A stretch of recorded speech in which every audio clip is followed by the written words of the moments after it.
Mustafa. Perkara yang keempat dalam hadis Rasul di sini ternyata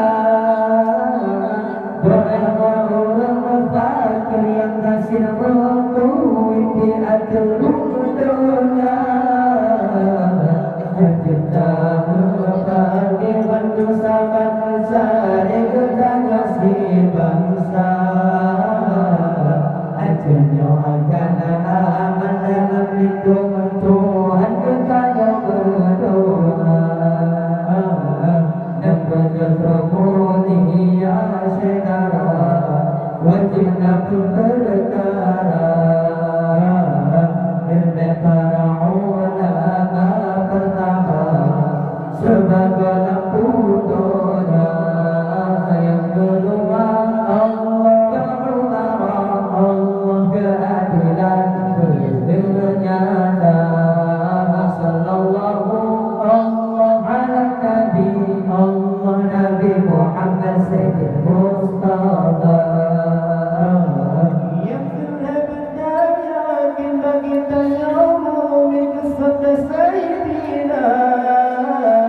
Jemaah orang kaya yang berbahagia kau sejahtera dengan keyakinan mulia Bapa dan bantu ada bangsa.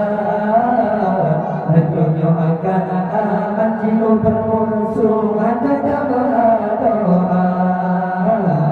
Agama promonia saudara wajibnya pun berdoa.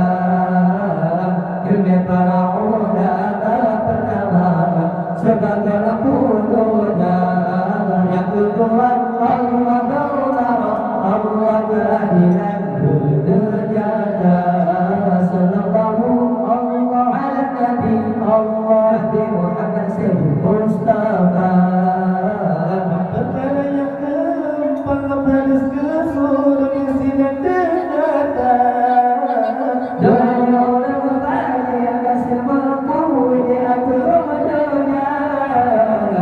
kita berbagai bangsa ketanya si bangsa. Ajarnya akan aman dalam lindungan Tuhan, ketanya berdoa dan bagi promodia saudara wajibnya berperkara. Ilmu para ulama pertama sebagai lampu doa. Yang kedua Allah kebenaran, Allah keadilan ternyata. Sallallahu Allah ala Nabi Allah Nabi Muhammad Sayyid Mustafa.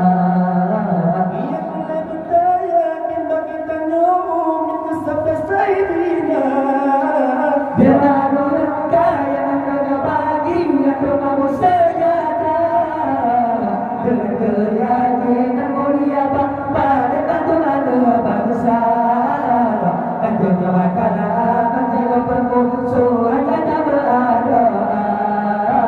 Harganya promolia saudara wajibnya berperkara. Ilmu para ulama pertama sebagai lampu doa. Yang kedua Allah kebenaran, Allah keadilan ternyata.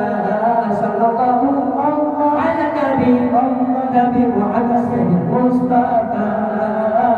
Perkara yang keempat hadis Rasul di sini ternyata doa ulama fakir yang hasil mengkuit di atur dunia.